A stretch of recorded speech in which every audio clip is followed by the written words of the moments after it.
bienvenue sur Newpol. Nous sommes donc samedi 25 janvier 2025 et nous recevons aujourd'hui une invitée dont le profil est atypique, je dirais on ne peut plus complète.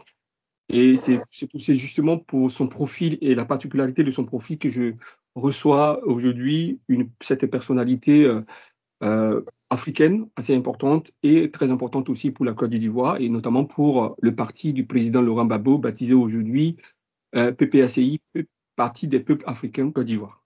Donc cette personnalité que je reçois est une historienne. Elle est spécialiste de la culture de la paix, de la résolution et des gestions de conflits. Elle est aussi SNT, donc secrétaire national technique en charge de la mobilisation des associations féminines au PPACI.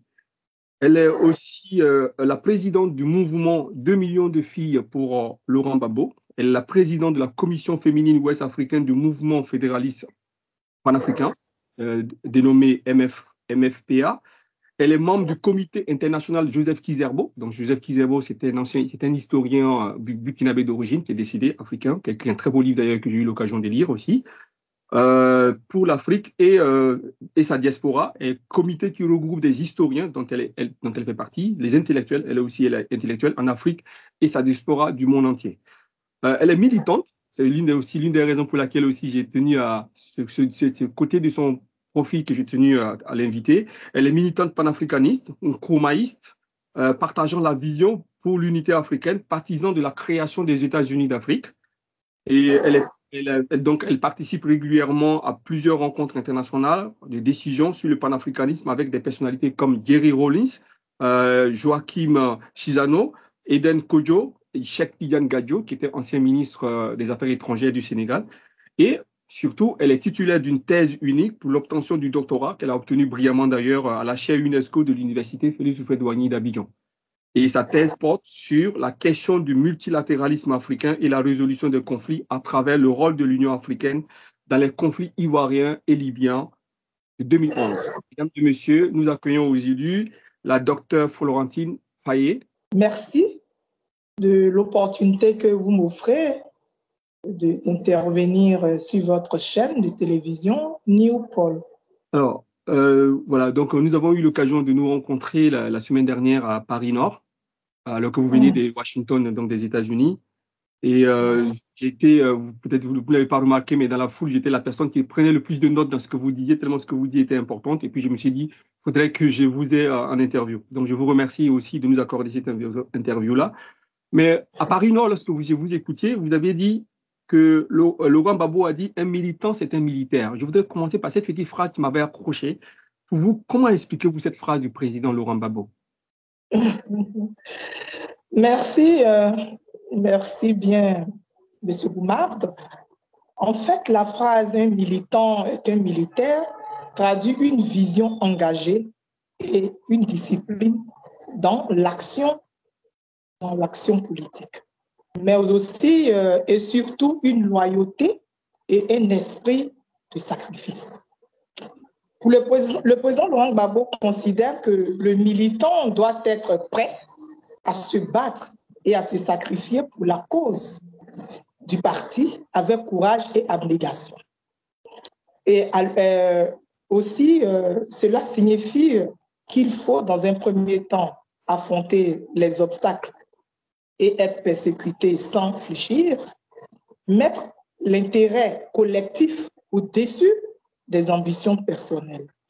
Alors, quand je disais que dans la salle, pour donc juste situer le contexte dans lequel j'ai employé le mot, pour dire tout simplement que le militant doit à tout moment être mobilisé, au même titre que le soldat. Le soldat, il est mobilisé dès que ses supérieurs donnent des instructions, le soldat est automatiquement mobilisé. Donc, le président Laurent Gbagbo, un militant, doit être engagé à tout moment et se mettre au service du parti à tout moment. Je pourrais dire non, que bon, je suis en vacances, je suis ceci, cela, mais non, parce que je suis une militante et donc comme un militaire, lorsqu'on a besoin de moi, pour la cause du parti, je réponds présente, quelles que soient mes occupations. Donc, c'est dans ce contexte-là que se situe cette phrase célèbre du président Laurent Gbagbo: un militaire doit être un militant, parce que partout où il se trouve, il doit être à pied d'œuvre pour la cause et la vision de son parti. Absolument. C'est exactement, d'ailleurs, c'est très joli ce que vous dites, parce que sur le plan littéraire, déjà, militant et militaire, c'est presque des paronymes, en fait, comme on dit en France. Donc, la phrase était une forme de ce qu'on appelle la paronomase en français. C'est pour ça que, d'ailleurs, ça m'avait frappé quand je vous avais entendu. Donc, je vous remercie pour cette brillante explication. On va maintenant entrer dans le vif du sujet, parce que j'avais vraiment envie de comprendre cette jolie phrase que vous avez prononcée, qui, comme je l'ai dit, est un effet des styles qu'on appelle la paronomase en français, et qui, où tous les puristes de la langue comme moi font forcément effet sur la sensibilité. Ensuite, voudrais maintenant qu'on rentre, avant d'entrer dans le vif du sujet, dans les 10 piliers, effectivement, puisque le thème de notre émission aujourd'hui, c'est les 10 piliers justement de la Renaissance. Je vous recevrai beaucoup plus tard pour parler des 10 engagements. On prendra le temps pour parler de ça une autre fois. Et moi, pour cette fois-ci, nous allons parler justement d'un point. C'est qu'en 2000, j'ai eu la chance, puisque vous saviez que je suis un grand admirateur du président Laurent Gbagbo, même si je ne suis pas une personne ivoirienne. Et j'ai donc, dans les travaux qui m'ont occupé ces 15 derniers mois, j'ai cherché à comprendre la personnalité de Laurent Gbagbo. Donc en 2000, le FPI alors, du président Laurent Gbagbo, avait un projet. C'était un projet effectivement qui envisageait de transformer profondément la Côte d'Ivoire, qu'on appelait la refondation. Et pour 2025, donc c'est-à-dire à peu près 25 ans plus tard, le président Laurent Gbagbo parle de renaissance. Est-ce que quelle est y a-t-il une différence entre les deux concepts, refondation et renaissance? Alors, les concepts de refondation et de renaissance, bien qu'ils puissent sembler sembler proches dans leur intention de transformation, comportent des nuances importantes, particulièrement dans le contexte politique ivoirien et l'évolution de la pensée du président Laurent Gbagbo. Voici les différences principales entre ces deux notions dans leur application politique. Alors, la refondation renvoie à une démarche de reconstruction profonde de structures existantes, souvent perçue comme un acte révolutionnaire visant à corriger les bases sur lesquelles une société ou un système est construit.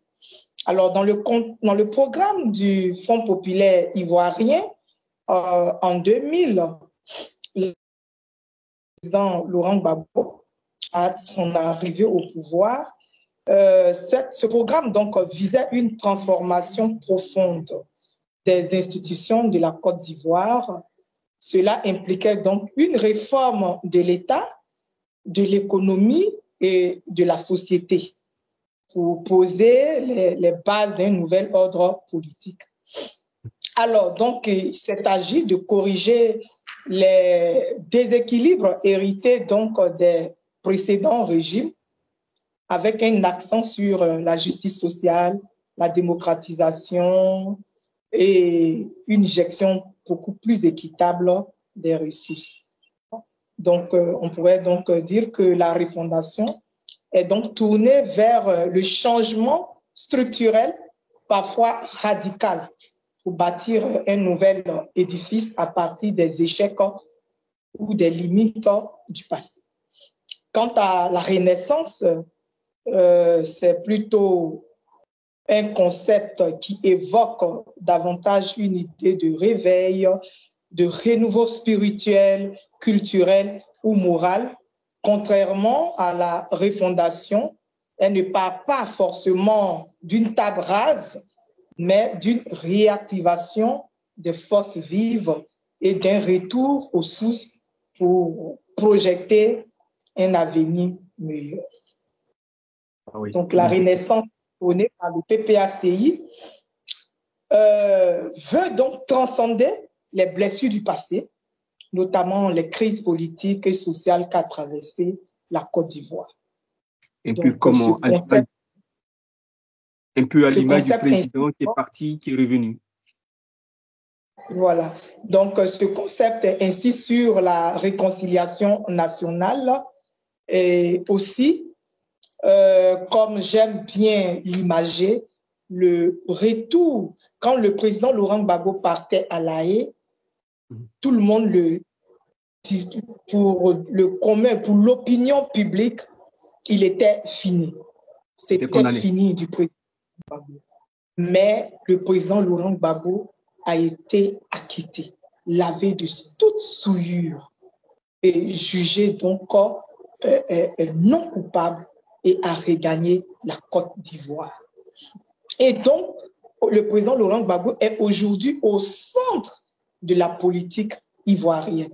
Cette présence permanente au sein de la politique ivoirienne est une sorte de naissance, une autre naissance. Donc, c'est une renaissance du président Laurent Gbagbo, une renaissance de la politique du président Laurent Gbagbo. Comme le phénix qui renaît de ses cendres, le président Laurent Gbagbo renaît. Et donc, ce concept de renaissance est mieux, est un concept spirituel, est un concept de renouveau. Absolument. Merci beaucoup parce que ce que vous dites là me permet justement de faire une forme de transition pour arriver maintenant au sujet que nous allons traiter, parce que quand vous prenez l'exemple à titre personnel, et je suis tout à fait heureux que vous ayez donné votre interprétation personnelle ici et votre sentiment personnel en ce qui concerne le retour de Laurent Gbagbo à la CPI, parce qu'effectivement, de ce que j'ai lu, de ce que j'ai appris, peu d'hommes pensaient qu'il allait revenir. Ses détracteurs même l'avaient condamné déjà à mort. Mais c'est sans oublier ce qu'on appelle le miracle, parce que c'est ce qu'on appelle en latin mirabile visu, c'est-à-dire le miracle existe dans la vie. Et le président Gbagbo est, à la limite, pour moi, avec son retour, presque un miracle. Et quand je vous écoute, et que après avoir lu le projet du PPACI, ce que j'ai vu dans le président Gbagbo, il y a une seule figure intellectuelle de tout ce que j'ai lu, et Dieu se sait que j'ai passé toute ma vie à lire, parce que je lis assidûment depuis l'âge de 11 ans. La seule figure qui m'est venue à l'esprit quand j'ai fini ce projet, c'est Jean-Jacques Rousseau. Parce que quand vous lisez Jean-Jacques Rousseau, et c'est là où ce que vous dites est très intéressant, quand vous partez du discours sur l'inégalité parmi les hommes, du contrat social, du discours sur les arts et les sciences, l'Émile, Rousseau, c'était l'homme qui avait foi dans l'homme. Et Gbagbo, quand on le lit, mais y compris pour moi qui ai beaucoup lu tout ce qu'il a écrit, on retrouve un homme qui croit dans l'homme ivoirien, plus particulièrement, mais plus généralement, qui croit dans l'homme africain. Et c'est pourquoi, justement, son retour qui marque après une forme de renaissance, donc le phénix, comme vous le dites, qui renaît de ses cendres, c'est aussi justement pour dire aux Africains, même si, quelles que soient les attaques, quel que soit ce qu'on vous fait, si vous décidez que vous pouvez vous en sortir, vous pouvez renaître à tout moment de vous-même. Il est lui-même la preuve vivante. Et c'est pourquoi je voudrais qu'on rentre à partir de maintenant dans ces 10 piliers justement de la renaissance de la Côte d'Ivoire, comment Gbagbo, après ce que la Côte d'Ivoire a subi, après ce qu'il a subi lui-même en tant qu'injustice, après ce que les Ivoiriens ont vécu, comment Gbagbo continue de donner cet espoir-là à travers ces 10 piliers de la renaissance de la Côte d'Ivoire et du sous-continent ouest-africain et plus globalement de la Côte d'Ivoire. Donc, je vous donnerai l'occasion de nous citer les 10 piliers donc, de la renaissance ivoirienne et de la renaissance de la Côte d'Ivoire par le PPACI. Et puis ensuite, nous allons voir comment nous allons prendre des points, ça et là, pour entrer dans le détail donc, de ces 10 piliers. D'accord. Les 10 piliers de la Renaissance promus par le Parti des peuples africains Côte d'Ivoire, sous la direction du président Laurent Gbagbo, constituent le socle du projet politique visant à rebâtir la Côte d'Ivoire sur des bases solides en tenant compte des réalités actuelles du pays. Alors, ces 10 piliers couvrent des domaines stratégiques essentiels au développement, donc durable, à la souveraineté nationale et à la justice sociale. Voilà donc une explication des 10 piliers de la Renaissance. D'abord, la santé. Le premier point, c'est la santé. Garantir l'accès aux soins pour tous. Le PPACI ambitionne donc de renforcer le système de santé ivoirien en le rendant accessible, abordable et performant pour toutes les couches sociales sans distinction. Cela inclut évidemment donc la construction et la réhabilitation des infrastructures hospitalières à travers le pays, l'amélioration des conditions de travail du personnel médical, médecins, infirmiers, aides-soignants, etc. Également la gratuité ou la réduction des coûts des soins de base, notamment pour les canapés les plus vulnérables. Il y a également aussi le développement de la production locale de médicaments pour réduire la dépendance aux autres, la dépendance extérieure, voilà, aux importations, je dirais. Et également la mise en place d'une couverture sanitaire universelle efficace et efficiente que le président a appelée l'assurance maladie universelle, l'AMU, qui n'a pas pu mettre réellement en place compte tenu de la crise qui est venue frapper son régime en 2002. Alors, donc, je voudrais juste vous poser une question avant que vous ne passiez au point suivant au niveau de la santé. Vous avez parlé de production locale de médicaments. Pouvez-vous nous insister un peu, revenir sur ce point-là? Qu'est-ce que vous entendez par là pour que les Ivoiriens et les Ivoiriennes puissent vous comprendre? Bon, vous savez que il ne faut pas toujours dépendre de l'extérieur en tout. Voilà, aujourd'hui, nous avons la capacité de produire ici en Côte d'Ivoire des médicaments pharmaceutiques. Alors, il faudrait développer cette industrie pharmaceutique en Côte d'Ivoire.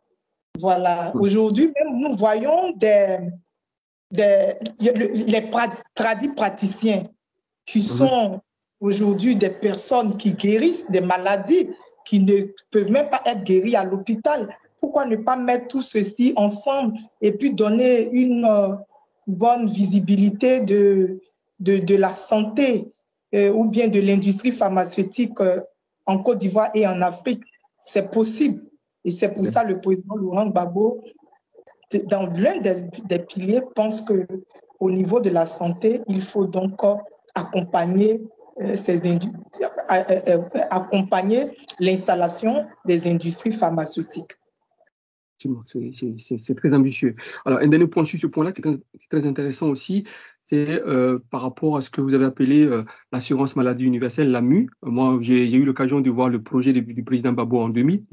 En 2000 et en 2010, l'AMU existait. Par contre, dans le projet de son adversaire Alassane Ouattara, il n'y avait pas le projet de l'AMU. Sauf que après, Alassane Ouattara, je pense, a volé le projet de l'AMU à Laurent Gbagbo et malheureusement, ça n'a pas marché. Est-ce que le PPACI, je vous demande pas de dérouler le plan pour l'instant parce que après vous allez le faire, mais est-ce que le PPACI a prévu de corriger tous les manquements du système de l'AMU mis en place par Alassane Ouattara, qui visiblement l'avait volé entre guillemets au président Laurent Gbagbo puisque ça n'existait pas dans son projet de 2010? Vous l'avez même dit vous-même, il a volé, le président Ouattara a volé le projet. Donc, entre le concepteur d'un projet et celui qui n'est pas le concepteur, évidemment, vous voyez très bien qu'il y aura toujours des manquements. Donc, le vrai concepteur de l'AMU, l'assurance maladie universelle, c'est le président Laurent Gbagbo. Et lorsqu'il sera au pouvoir, vous allez voir, vous allez le constater. Comme vous l'avez dit, je ne vais pas donner tous les détails, mais Laurent Gbagbo est le concepteur de l'assurance maladie universelle. Une fois au pouvoir, il va la mettre en place et les Ivoiriens seront très, très contents parce qu'ils pourront se soigner à moindre coût. Ils pourront soigner leur famille à moindre coût. C'est ça le socialiste et l'humaniste Laurent Gbagbo. Absolument. Voilà, c'est justement pour ça, madame, excusez-moi, c'est pour la qualité de vos explications, justement, que j'ai tenu à vous inviter. Je vous remercie pour cette brillante explication. C'est ce que je voulais savoir. On va passer au deuxième point, au point de l'éducation. Alors, vous allez essayer de nous décliner ce que vous pensez.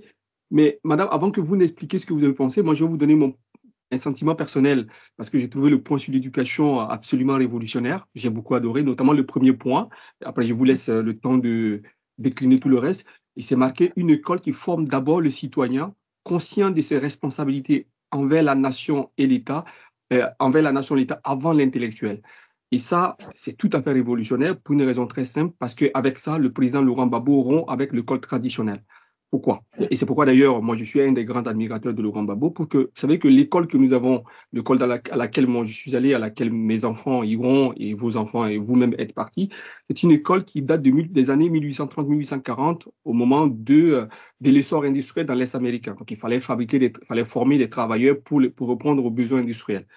Et ça n'a pas évolué. Vous vous souvenez aussi du protocole de Lisbonne en 1999 en Europe.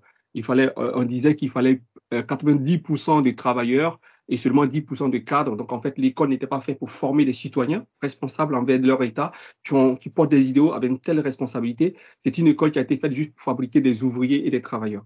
Et ça, le président Gbagbo ici propose de changer cette vision de l'école pour proposer une école qui forge d'abord les citoyens, qui lui donne la conscience, la raison libre et autonome de pouvoir se créer lui-même. Et d'ailleurs, un citoyen bien formé, c'est avant tout un entrepreneur déjà. Et ça, c'est tout à fait génial de sa part. Donc, je tenais juste à apprécier ce point-là. Maintenant, je vous laisse à vous le soin de décliner le point de l'éducation. Allez-y. D'accord. Ben, vous avez pratiquement dit l'essentiel, hein. Vous avez déjà dit l'essentiel, mais ce que je pourrais ajouter aussi, c'est que l'éducation, vous savez, en fait, tout le monde le sait, voilà que l'éducation est perçue comme le levier du développement incontournable. Alors, le PPACI prévoit l'augmentation du budget alloué à l'éducation pour améliorer les infrastructures scolaires, la gratuité de l'école primaire et secondaire jusqu'au niveau bac et une réforme des programmes scolaires. Ça, c'est très important parce qu'aujourd'hui, nous avons des défis à relever. Aujourd'hui, il faudrait qu'on pense à la décolonialité des curricula. Ça, c'est le PPACI est vraiment pour.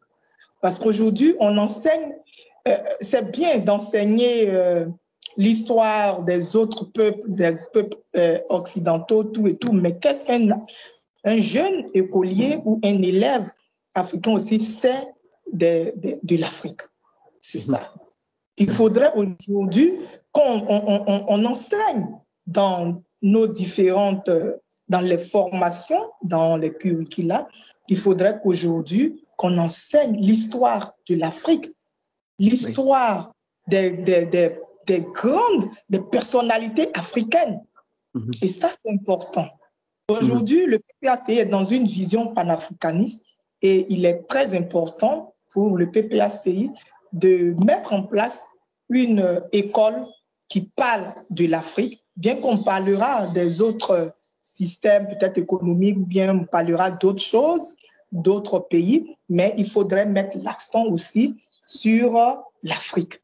Et donc, les programmes africains doivent rajouter dorénavant aux programmes que nous enseignons dans nos écoles actuellement. Donc, il y a cette réforme-là qui est une réforme prioritaire pour le PPACI du président Laurent Gbagbo. Et également aussi, j'ai parlé tout à l'heure de la gratuité de l'école, de la formation professionnelle également, qui doit être renforcée par l'employabilité des jeunes, la valorisation des enseignants et l'amélioration de leurs conditions de travail. Donc, c'est tout ça là que le PPACI prend pour bâtir un système éducatif inclusif et performant pour préparer la jeunesse à un avenir producteur. Absolument. Et effectivement, je vois, parce que moi j'ai le projet dessus, j'ai mon ordinateur qui est allumé, je regarde pendant que vous parliez. Vous avez mis, en fait, c'est une école qui est prioritairement à la charge de l'État. Pouvez-vous nous expliquer ça? Oui, une école, parce que, bon, je dirais par exemple que si on veut mettre en place une école qui est entièrement à la charge des parents, alors les parents des couches démunies ne pourront pas scolariser leurs enfants. Oui. Et ça, c'est important. Est-ce parce que je suis pauvre que mon enfant n'a pas droit à une formation? Non.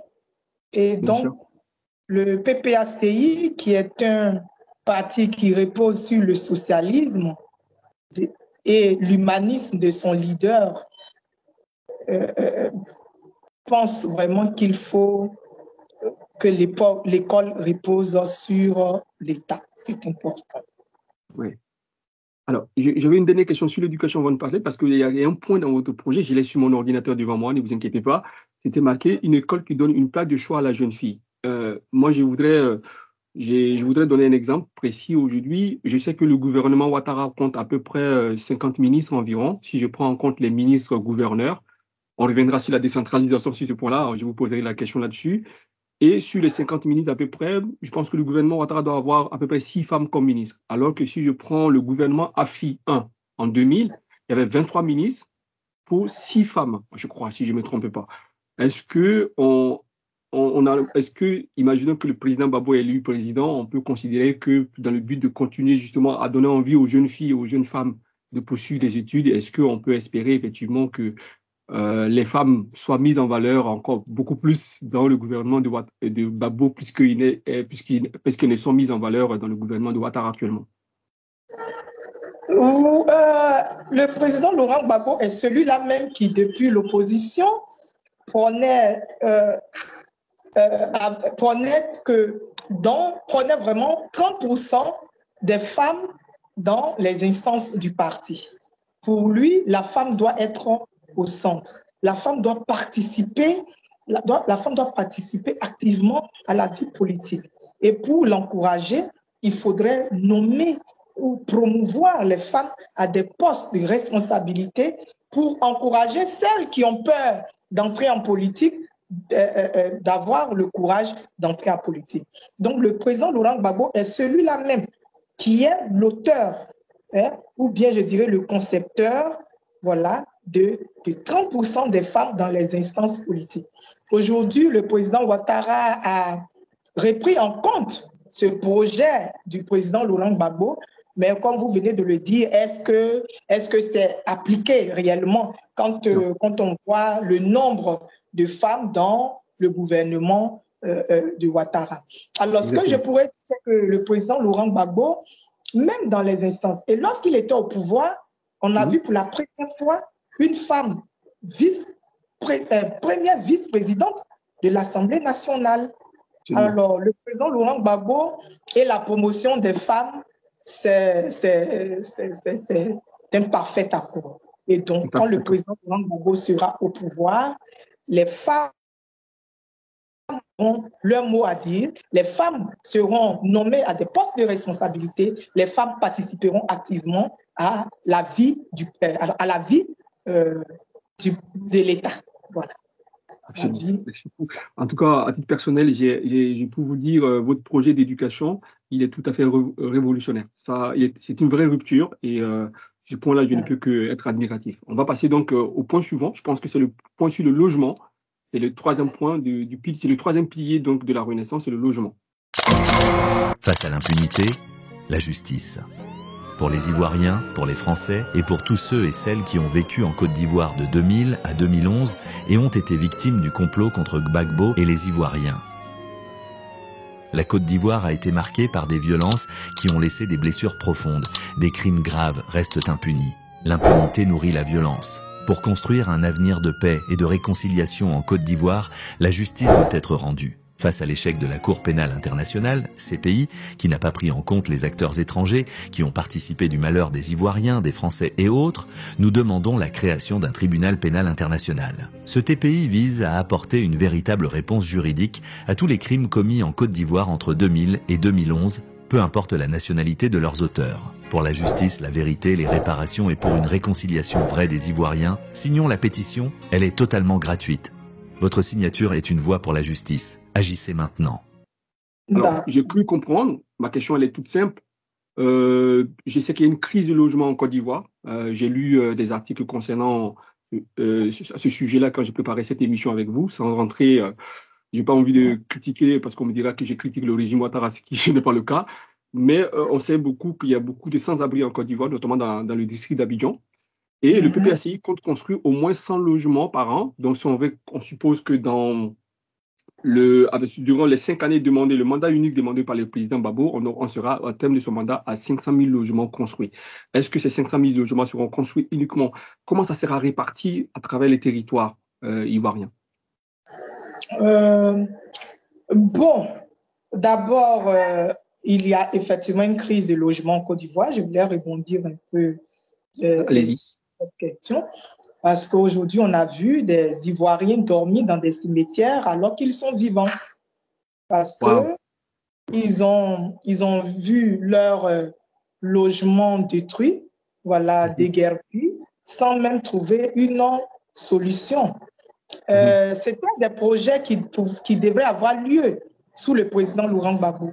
Mais comme je vous l'ai dit, le président Laurent Gbagbo, en humaniste socialiste, a voulu construire des logements avant de procéder à ces déguerpissements. Malheureusement, son mandat a été interrompu. Le projet pour lequel il a été élu il n'a pas pu mettre en place ce projet, n'a pas pu réaliser ce projet. Il a plutôt réalisé un projet de paix qui ne faisait pas partie de son programme. Donc, ça ne lui a pas permis de réaliser beaucoup de ces projets qu'il avait, donc, pour lesquels les Ivoiriens l'avaient élu. Alors, le logement, aujourd'hui, le PPACI, compte tenu de tout ce qui se passe, le PPACI se dit effectivement, le président Laurent Gbagbo, une fois au pouvoir, va construire 100 000 logements. Et ces logements-là seront construits pour les populations les populations les plus démunies surtout, les populations les plus démunies, et qui seront dans ces logements et peut-être apporteront une modeste contribution pour que les maisons leur reviennent. Voilà, donc c'est comme ça, cela va se passer. Et aussi, vous parlez de la répartition. Mais la répartition se fera dans tous les départements, dans toutes les régions de la Côte d'Ivoire. Ça ne sera pas uniquement à Abidjan.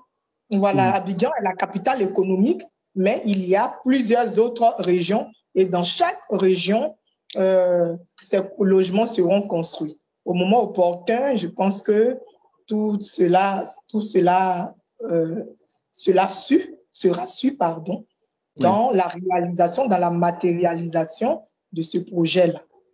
Pour l'heure, ce que je peux vous dire, c'est que ces logements seront dans toutes les régions de la Côte d'Ivoire. Il n'y aura pas de particularité parce que toute la Côte d'Ivoire est égale à la Côte d'Ivoire. Que tu sois au sud, au nord, au centre, à l'ouest, tout ça, c'est la Côte d'Ivoire. Et donc, si il y a 100 000 projets, il y a 100 000 logements à construire, les 100 000 logements seront répartis dans toutes les régions de la Côte d'Ivoire. Alors, je voudrais vous poser une question rapidement dans le projet. C'est marqué, le projet de logement. En fait, c'est cette mise en œuvre d'un programme de développement de villes secondaires et des villes durables. Je voudrais juste pour les Ivoiriens et les Ivoiriennes qui nous écoutent, que vous définissiez les concepts, juste les définitions des concepts de villes secondaires et de villes durables. Que vous entendez par villes secondaires et villes durables. Alors, les villes secondaires sont des villes qui ne sont pas des grandes villes. Parce qu'aujourd'hui, avec la décentralisation, on a vu beaucoup de petites villes, des petites localités, voilà, des petites localités qui ont été érigées en villes, en communes, etc. Et donc, quand on parle de villes durables, ce sont des grandes villes que nous connaissons, des grandes villes qui vont donc regorger de toutes les infrastructures, que peut contenir donc une ville. Et puis les villes secondaires sont des petites villes qui seront à l'image des villes durables, mais à un degré moindre. Donc, si je veux prendre un peu un exemple, on pourrait dire par exemple, on peut avoir des mégalopolis et puis des petites villes. Donc, c'est un peu ça. Ok, c'est bon, c'est clair là. Merci. Alors, on va passer au quatrième point. C'est au point suivant, c'est le point de la sécurité et de la défense. Que vous pouvez nous décliner en quelques mots, en 3 ou 4 minutes, la vision sécuritaire et de défense pour le président Gbagbo. Mais avant de continuer, si vous voulez mon regard personnel, quand j'ai fini de lire ça, il faut comprendre que moi, j'avais lu la loi de programmation militaire de 2000, au moment où qui était en programmation à l'Assemblée nationale, au moment où les rebelles attaquent la Côte d'Ivoire en 2002, qui a été interrompue d'ailleurs. Et quand j'ai vu ça, j'ai pensé à Jules César. Vous savez que M. Gbagbo et moi, on a une passion commune, c'est la personne de Jules César. Et quand je lisais la loi de programmation militaire, et quand je revois ça aussi, je ne peux pas ne pas penser à Jules César. Mais je vous laisse décliner un peu cette vision-là, et pour que les Ivoiriens et les Ivoiriennes, ceux qui connaissent Jules César, pourront voir cette inspiration césarienne donc de la politique de défense et sécuritaire du PPACI. Et c'est d'ailleurs ce qui a fait la force de Rome, c'était son armée. Et M. Gbagbo, il le sait très bien. La grande puissance de Rome dépendait de son armée. Donc, je vous laisse décliner aux Ivoiriens et aux Ivoiriennes cette vision, très audacieuse d'ailleurs, je dirais, donc de la sécurité et de la défense par rapport au PPACI. Ben, écoutez, ce que je peux dire, c'est que pour qui connaît le président Laurent Gbagbo, donc le président Laurent Gbagbo est ce monsieur-là qui est prêt pour le peuple ivoirien.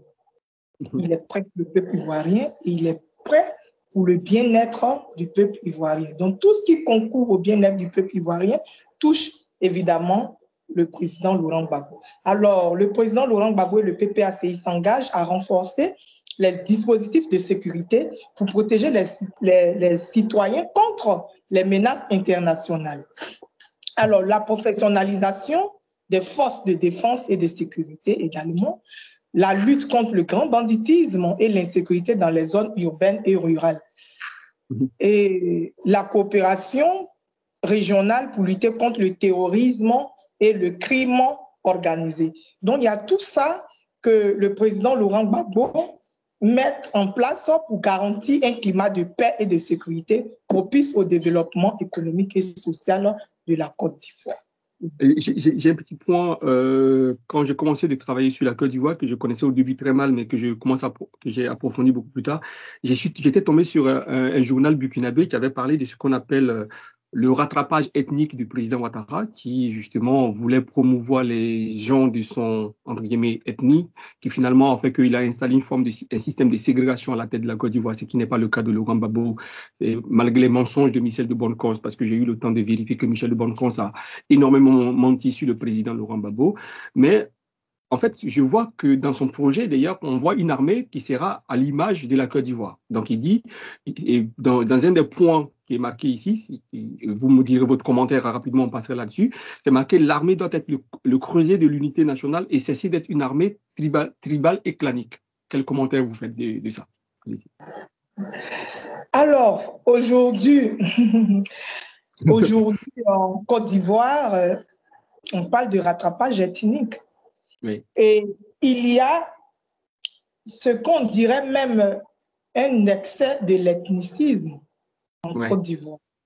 Ouais. Et aujourd'hui, les gens du Nord occupent tous les postes de responsabilité à tous les niveaux. Il n'y a pas que au niveau de l'armée. Et c'est dangereux. C'est dangereux. Le président Laurent Gbagbo était au pouvoir. Toutes les ethnies de Côte d'Ivoire ont occupé des postes de responsabilité. Toutes les ethnies de Côte d'Ivoire ont également occupé les postes de responsabilité dans l'armée. Mais aujourd'hui, en Côte d'Ivoire, quand on parle de rattrapage ethnique, c'est ça. Ce n'est que les ethnies du Nord qui occupent tous les postes de responsabilité. Et ça, c'est dangereux. C'est dangereux. Alors ça ressemble un peu au système d'apartheid d'Afrique du Sud. Voilà, et c'est tout comme aujourd'hui en Côte d'Ivoire, et c'est dangereux.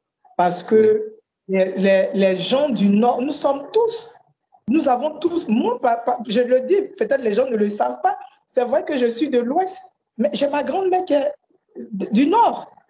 Nous sommes tous, voilà, nous constituons aujourd'hui un seul peuple. Donc, le fait de favoriser un peuple par rapport à un peuple, c'est dangereux. Favoriser une ethnie par rapport à une autre ethnie, c'est dangereux. Alors que nous sommes tous, nous formons un corps. Nous sommes tous mélangés, comme on le dit. Parler un peu un français terre à terre. Nous sommes tous mélangés aujourd'hui. Personne ne peut savoir que moi, j'ai ma grand-mère qui est du Nord. Mais c'est pas parce que quand on va voir Florentine, on dit c'est une femme de l'Ouest. Mais j'ai un côté du Nord. Et c'est comme ça la Côte d'Ivoire. Et donc, je pense qu'avec le président Laurent Gbagbo, on n'avait pas vu cet essai d'ethnicisme et ça ne se reproduira, ça ne se fera jamais sous le régime du président Laurent Gbagbo. C'est tout ça là qu'il faut corriger et c'est pour ça qu'il faut que le président Laurent Gbagbo revienne à la tête de l'État de Côte d'Ivoire pour que tous ces mots-là prenne fin et que le peuple de Côte d'Ivoire soit un peuple uni, fort, comme il a été toujours. Et pour cela, l'armée ne peut être que la belle image, justement, qu'en plus de cette unité nationale, cette armée qui n'est pas au ou du moins par-delà tribal, la tribu et par-delà le clan, l'armée ne peut être que cette image-là, comme à l'image de l'armée sénégalaise, par exemple, qui échappe à ces formes de considération. Et si vous avez raison. Il y a un point, avant de passer au deuxième point, je relève aussi un point qui est très intéressant, c'est la fonction de développement de la nouvelle armée. En fait, on ne voit pas souvent le rôle de développement que peut jouer la nouvelle armée. C'est pour cela que je vous disais, madame, que ça me rappelle Jules César. Quand vous voyez quand l'armée romaine colonisait la Gaule, l'armée romaine va jouer une fonction, un rôle très économique et sur le plan économique et sur le plan du développement des lieux où Rome s'installait dans ses colonies et tout ça. Et ça, pour moi, je trouve que Babo a une inspiration césarienne et c'est pourquoi je comprends que certains l'appellent César. Mais on va passer au troisième point. On va parler un peu de sécurité avant de parler, puisqu'on va parler, je vous laisse un peu parler de la sécurité et puis ensuite, la fonction de sécurité sera assurée, j'ai vu dans le projet, par la gendarmerie et la police. Et puis je pense aussi qu'il y a une forme de, il y aura, bon, on parlera de ça peut-être dans la décentralisation, mais je pense qu'il y aura une forme de décentralisation de la fonction justement de la police en fait, si je ne me trompe pas. Oui, la police. La gendarmerie est un corps d'élite, est un corps légaliste, alors que la police est également pour la sécurité du citoyen. Elle règle les problèmes quotidiens qu'on peut lui poser. Alors donc, il est tout à fait normal dans le projet du président Laurent Gbagbo de séparer ces deux corps-là pour que la gendarmerie puisse jouer son rôle légaliste et que la police puisse jouer son rôle de police. Quand on parle de police, on parle donc de la gestion de la cité. Donc, pour que la police joue son rôle au quotidien auprès de la population. Et je pense que c'est très bien réfléchi, c'est très bien dit, et venant du président Laurent, c'est tout à fait normal. Ouais, et d'ailleurs, vous avez parlé de police et gestion de la cité, je vois que la doctrine de la police ivoirienne sous Laurent Gbagbo, ça sera prévention d'abord, répression ensuite. Alors que si je fais le parallèle avec un président bizarre, pour qui j'ai voté d'ailleurs et que j'ai regretté après, Nicolas Sarkozy, c'était du tout sécuritaire, réprimer avant de passer à la prévention. Et ça, c'est pour moi, c'est le côté humaniste du projet. Et puis, je vois aussi quelque chose de très intéressant, la création d'une préfecture de police et d'une légion de gendarmerie dans chaque région du pays. Ça, c'est quelque chose pour les États modernes, c'est tout à fait important. Et puis, je vois un troisième point que je vais relever, c'est au moins 20% du budget de la police est affecté à l'équipement et au fonctionnement de la police. Pour moi aussi, ça fait partie de ce qu'on appelle la modernisation et c'est propre à tous les États modernes. Moi, il y a pas longtemps, au début du mois d'octobre, j'étais en Russie. J'ai constaté effectivement ces genres de dispositifs qui étaient mis en Russie. Alors, on va passer à votre point, c'est le point de la décentralisation. Je pense le cinquième point. La décentralisation, le président Laurent Gbagbo est le père de la décentralisation en Côte d'Ivoire. C'est sous son régime qu'on a mis en place le Conseil général, qui était une grande innovation à l'époque, sous le président Laurent Gbagbo. Parce que la décentralisation est importante, il faut rapprocher l'administration des administrés. Et c'est ça l'idée du président Laurent Gbagbo en créant le Conseil général pour que dans chaque département, on puisse faire la promotion de tout ce qui se fait dans cette région. Par exemple, nous, à l'époque, c'était le département. Voilà, c'est le président Laurent Gbagbo, avec lui, c'était la décentralisation et avec l'instauration des conseils généraux. Donc, les conseils généraux étaient définis sur un département, le département qui comprenait des sous-préfectures et dans ces sous-préfectures, il y avait des mairies et ces mairies et le conseil général constituait donc une base de développement parce qu'on faisait la promotion des cultures de la région. Et chaque conseil était autonome pour développer son département.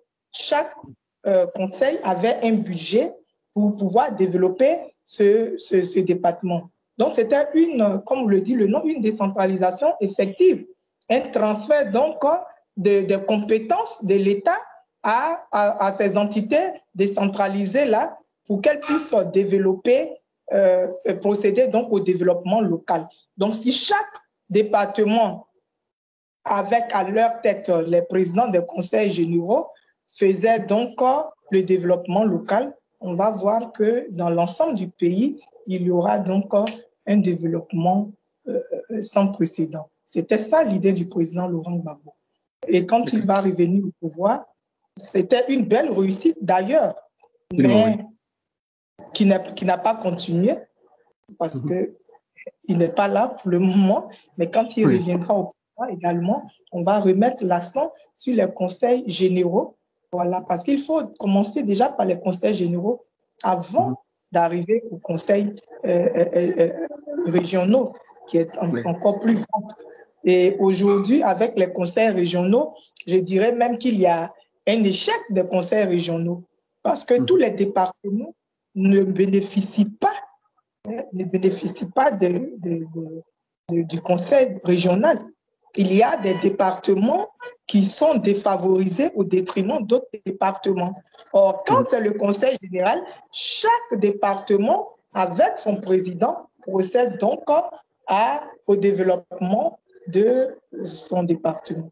Donc, voici un peu, au niveau de la décentralisation, ce que le président Laurent Gbagbo avait commencé en 2000 et continuera en 2025. Ok.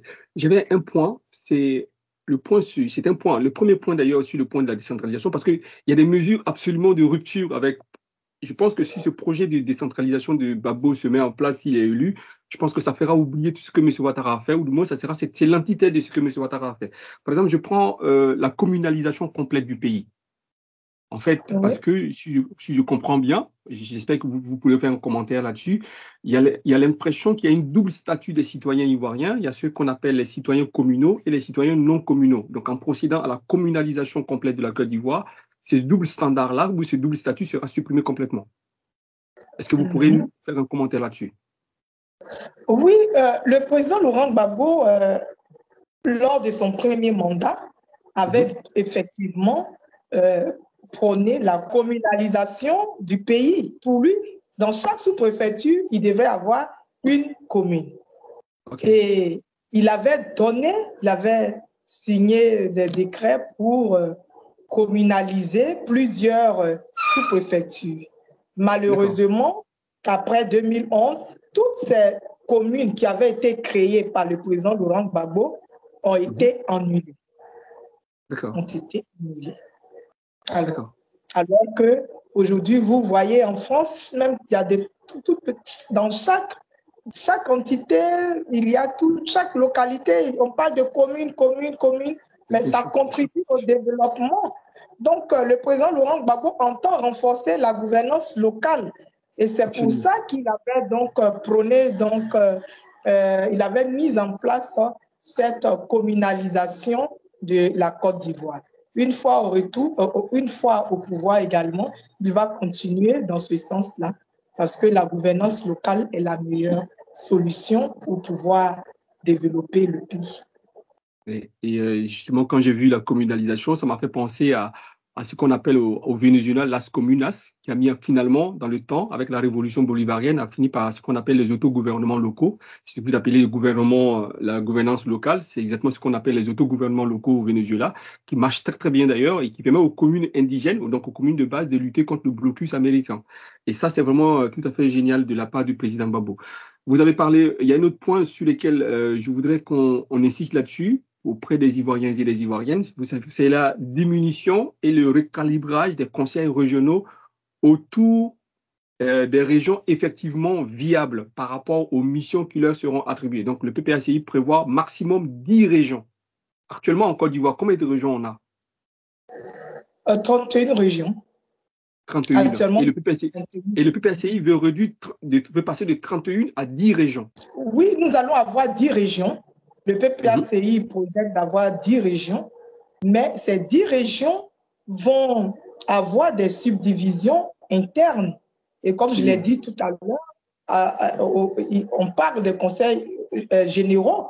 Ces conseils généraux-là, chaque département va gérer localement. Chaque département sera géré localement et c'est l'ensemble-là qui aura à sa tête la région. Donc, pourquoi avoir plusieurs régions quand on va donner la gouvernance locale au département? Donc, chaque département sera géré par les conseils régionaux et autour, tout cet ensemble au-dessus, donc juste un conseil, une région. On n'a pas besoin d'avoir plusieurs régions pour être développé. Ça, c'est la politique, c'est l'option choisie par le PPACI du président Laurent Gbagbo de réduire à 10 régions. Mais cependant, les 10 régions auront des départements qui seront gérés localement. Parce qu'aujourd'hui, on a 31 régions, on a des ministres gouverneurs, mais tout ça, ce sont des dépenses pour l'État. Absolument, ça coûte cher à l'État, c'est ce que je voulais dire d'ailleurs. Et d'ailleurs, c'était ma prochaine question d'ailleurs. Voilà, au détriment donc du peuple. Voilà, 31 régions, 31 ministres gouverneurs, 31 conseils régionaux, tout ça, ça fait un peu trop. Ça fait un peu trop, il faut être pragmatique. Et le président Laurent Gbagbo est pragmatique. Il faut donc réduire les régions, mais dans chaque région, les départements seront autonomes pour développer, pour gérer localement leur zone. Oui. Alors, il y a une chose aussi qui est aussi une rupture avec la gouvernance des 15 années de Ouattara, c'est la suppression des districts à l'exception de ceux d'Abidjan et de Yamoussoukro. C'est-à-dire qu'actuellement, on a 14 districts en Côte d'Ivoire. Ça sera les 14 districts, il y aura 12 qui seront supprimés. On ne retiendra que 2 districts, Yamoussoukro et Abidjan. Et puis déjà, il y a une chose qui est très intelligente. Par contre, mais vous me donnerez votre commentaire là-dessus, c'est la compétence des ministres gouverneurs est déjà assurée par le corps préfectoral. Donc moi-même d'ailleurs, quand je lisais le projet, je me suis dit, mais comment on peut avoir des préfets et avoir des ministres gouverneurs? Ça m'avait un peu étonné. Mais je vois que je comprends maintenant pourquoi le PPACI a prévu donc de supprimer les ministres gouverneurs et de réduire les districts au nombre de 2. Mais je voudrais, mais ça c'est mon point de vue personnel, à votre niveau au PPACI, pourquoi le PPACI décide donc de ne retenir que 2 districts sur les 14 que le gouvernement Ouattara ou la gouvernance Ouattara a imposé ou a instauré en Côte d'Ivoire? Parce que vous-même vous l'avez dit tout à l'heure, un district, c'est une superposition d'entités. On ne sait plus qui fait quoi et qui doit faire quoi. Voilà, il y a un préfet, il y a un gouverneur de district, il y a un préfet de région, il y a des préfets de département, il y a le conseil régional, il y a les maires. Ça fait un peu trop. Et c'est pour toute cette raison. Et puis ça fait sortir des devises inutilement. Ça fait sortir de l'argent des caisses de l'État. Inutilement. Je pense que peut-être c'est plutôt pour récompenser les militants. Si les militants du pouvoir en place. Sinon, 31 régions, 14 districts, tout ça, ça fait un peu trop et il faut réduire pour les dépenses de l'État. Réduire les dépenses de l'État et les districts. Voilà, donc ce sont les ministres gouverneurs des districts. Voilà, je tenais à rectifier cela. En tout cas, quand j'ai lu, c'est très audacieux. On va essayer d'aller vers... on va avancer un peu. On va parler un peu de diplomatie, si vous voulez bien.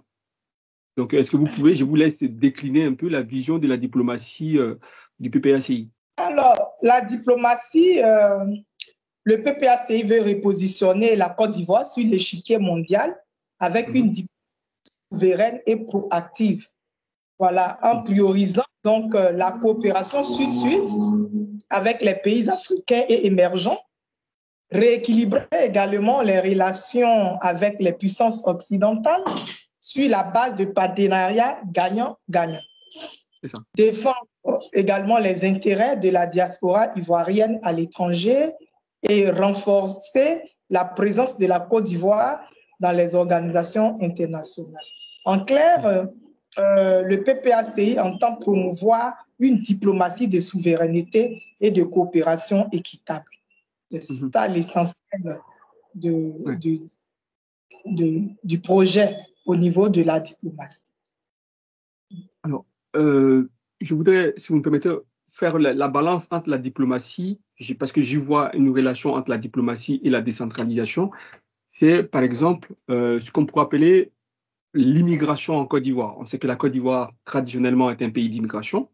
Il y a une population étrangère qui est là en Côte d'Ivoire depuis bien longtemps. Et au fort de cela, le PPACI a prévu de revoir, de mettre un rapport, et ça participe du rapport entre la Côte d'Ivoire et les autres pays, notamment les pays de la sous-région en l'occurrence, dont une bonne population, une grande majorité de la population, une partie de la population est en Côte d'Ivoire. Donc je voudrais qu'on revienne sur cette articulation entre l'état civil et l'immigration. Je ne sais pas si il s'est marqué ici, je ne sais pas si vous avez votre projet devant vous. Le PPACI prévoit un état civil qui protège les citoyens. Et donc, le PPACI décide, je pense, de reconstituer l'état civil ivoirien sur la base de certains paramétrages objectifs. Alors, est-ce qu'on peut considérer qu'aujourd'hui, il y a un problème avec l'état civil ivoirien aujourd'hui, malgré les 15 années de règne de M. Ouattara? Effectivement, il y a un problème de l'état civil. Il y a un vrai problème de l'état civil parce qu'aujourd'hui, on considère la fraude. Il y a une fraude au niveau de l'état civil. Il y a des personnes qui vont dans les sous-préfectures pour se faire établir des faux jugements supplétifs avec de faux documents. Donc, il y a donc ce côté-là qu'il faut revoir. Donc, l'état civil ivoirien aujourd'hui a un problème. Il faut revoir effectivement l'état civil. Il faut revoir effectivement l'état civil parce que des gens qui prennent, il y a certains étrangers qui prennent des raccourcis plutôt que de faire une demande de nationalité en bonne et due forme, préfèrent frauder avec la nationalité ivoirienne. Donc, c'est tout ça là qui amène le PPACI à être pour un audit ou bien à revoir l'état civil ivoirien quand il sera au pouvoir. Ouais. Et je vois que pour cela, pour justement, sur cette base-là, il y a une forme de lien que le PPACI veut mettre entre le lieu de naissance, la filiation exacte et la nationalité, justement dans cet état civil nouveau que le PPACI veut mettre en place. Alors, je voudrais continuer sur ce point-là aussi. Il y a un point c'est la digitalisation de l'état civil. Est-ce que vous pouvez expliquer ça aux Ivoiriens, ce que ça signifie véritablement la digitalisation de l'état civil?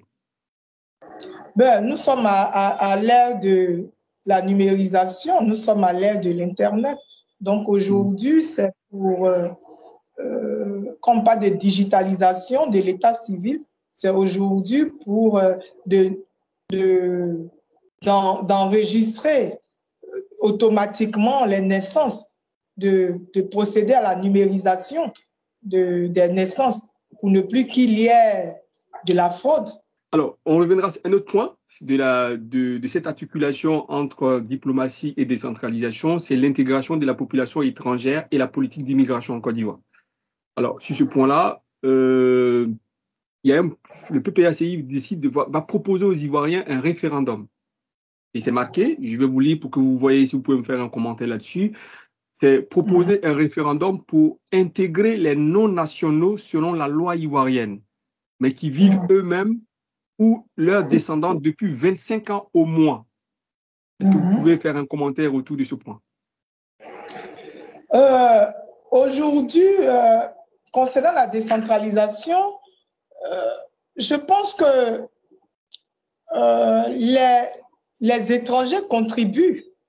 Les étrangers contribuent fortement au développement. Donc, c'est tout à fait normal qu'un étranger puisse participer à un conseil municipal parce qu'il a ses intérêts dans cette localité. Donc, si tu as tes intérêts dans la localité et que tu y vis depuis plus de 25 ans, tu peux participer effectivement à cette décentralisation. Et je pense que c'est une bonne politique, elle est très bonne. Ça va permettre aussi aux gens, aux uns aux autres, de ne pas frauder sur la nationalité ivoirienne. Parce que quand tu sais que dans une localité où tu as tes intérêts, tu peux contribuer, participer au développement, participer au conseil municipal ou régional, etc., je pense que fort de cela, les étrangers se sentiront à l'aise et participeront avec joie, je dirais, donc, à ce projet-là. D'accord. Merci. Et alors, au niveau de la... Parce que tout à l'heure, vous avez parlé on avait parlé de la diplomatie. Maintenant, on va parler un dernier point sur la diplomatie avant de passer. Donc, les PPACI entendent renoncer à la diplomatie belliciste et de sous-traitance pour le compte des puissances étrangères. Est-ce que ce point-là m'intéresse beaucoup? Je ne sais pas si vous pourrez nous l'expliquer, expliquer ça aux Ivoiriens ou aux Ivoiriennes. C'est qu'on appelle renoncer à la diplomatie belliciste et de sous-traitance pour le compte des puissances étrangères. Alors, la diplomatie belliciste, comme on entend le mot bellicisme, donc c'est évidemment, ça fait allusion à quelqu'un de belliqueux ou bien quelque chose de belliqueux. Donc, aujourd'hui, la diplomatie belliqueuse et la sous-traitance, le président Laurent Gbagbo, tout le monde sait qu'il a une célèbre phrase qui dit « il n'est pas le sous-préfet de la France ». Donc, ça fait toujours référence à la question de la souveraineté. De PPACI a pour base, a pour principe, donc, le souverainisme, la souveraineté. Donc, le PPACI prône la souveraineté des États. Alors, chaque État doit pouvoir faire la promotion, doit pouvoir faire sa politique, sa diplomatie, sa politique doit pouvoir faire sa diplomatie. Voilà, chaque pays doit monter au créneau, faire sa diplomatie, mais ne doit pas se voir imposer une vision d'un État impérialiste. Voilà, je pense que ça fait plutôt allusion à la souveraineté. Voilà, parce que le pays doit être le pays est indépendant, est souverain, et c'est pour cela que j'ai parlé tout à l'heure d'une diplomatie de souveraineté et de coopération. C'est ça. Ça évite justement que la France parle au nom des pays africains, au nom de la Côte d'Ivoire à l'étranger. Mais ce n'est même pas normal qu'un pays parle au nom d'un continent. Absolument. On parle de l'Afrique. C'est plusieurs États qui constituent l'Afrique. Quand on parle, par exemple, du sommet France-Afrique, mais c'est tellement gros. Voilà, un pays et un continent. C'est quand même gros. Donc, aujourd'hui, le PPAC veut promouvoir donc une diplomatie de souveraineté, de coopération équitable. Et on parle de partenariat gagnant-gagnant, comme le président Laurent Gbagbo aime le dire, un partenariat gagnant-gagnant, et non se voir imposer donc, les dictats des pays occidentaux. Voilà, c'est une façon de dire non au néocolonialisme que Absolument. nous prenons toujours au sein du PPACI. Quand on parle de la souveraineté, nous disons non au néocolonialisme. Docteur, un tout dernier point sur la diplomatie avant de continuer, parce que c'est un point qui est très important, me semble-t-il. C'est marqué, la Côte d'Ivoire entend multiplier les partenaires en fonction des intérêts de la Côte d'Ivoire et de l'Afrique. Comment vous pouvez expliquer ça aux Ivoiriens, aux Ivoiriennes, et surtout aux Africains, aux Africaines qui nous écoutent? Alors, je pense que tout revient toujours au problème de la souveraineté. Un État souverain est libre de diversifier ses partenaires, que ce soit des partenaires commerciaux, des partenaires politiques. C'est tout à fait normal pour un pays souverain. Et comme le Parti des peuples ivoiriens du Côte d'Ivoire a pour devise, a pour slogan, donc la souveraineté, donc le parti politique, le PPACI est pour la diversification de ses partenaires. Parce que nous voulons aujourd'hui être indépendants. Nous ne voulons pas aujourd'hui être sous l'emprise de pays occidentaux, sous l'impérialisme. Il faut se défaire de l'impérialisme. Et donc, un pays qui est indépendant a le plein droit de diversifier ses partenaires. Voilà. Le président Laurent Gbagbo l'avait déjà entamé en 2000. C'est ce qui lui a valu d'ailleurs cette guerre qui lui a été imposée en 2002. Oui. Parce que le président Laurent Gbagbo prévoyait déjà de diversifier ses partenaires. Il ne voulait pas traiter uniquement avec la France. Il faut traiter avec d'autres pays, d'autres partenaires, même en Afrique, comme en Occident, comme en Amérique. Donc, il y a la diversification des partenaires, c'est tout à fait normal. Aujourd'hui, on ne peut pas demander pourquoi les pays occidentaux choisissent eux-mêmes les partenaires avec lesquels ils veulent travailler. C'est tout simplement pour leur intérêt. Pour l'intérêt de la Côte d'Ivoire, le PPACI et le président Laurent Gbagbo s'engagent à diversifier les partenaires qui pourront faire notre affaire. Et c'est très important. Aujourd'hui, on voit des pays voisins qui ont mis fin à cela et qui sont aujourd'hui en train de diversifier, se tourner vers d'autres partenaires en rompant les liens avec les anciens partenaires. Ils sont aujourd'hui d'autres partenaires. Et c'est ça, l'Afrique d'aujourd'hui.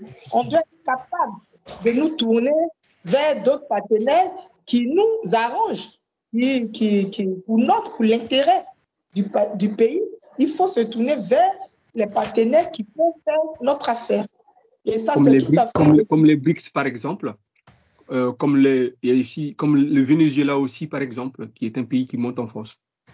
Oui, il y a beaucoup de pays qui montent en puissance. Il y a les BRICS, comme vous le dites. Il y a également aussi les dragons d'Asie. On parle aussi des tigres d'Asie. Il y a tout ça. Il faut donc aller vers, comme je l'ai dit tout à l'heure dans mon intervention, le président Laurent Gbagbo parle d'un partenariat gagnant-gagnant. On ne peut pas aller dans un partenariat où l'autre gagne et moi je perds. Qui aime perdre? Personne n'aime perdre. Mais au moins, il faut, tu gagnes, je gagne. Voilà, ce partenariat gagnant-gagnant doit être le slogan même de tous les pays. Voilà. En tout cas, merci. C'est pour l'intérêt du pays, on va donc s'allier à ceux avec qui nous pouvons gagner et non avec ceux avec lesquels nous allons perdre.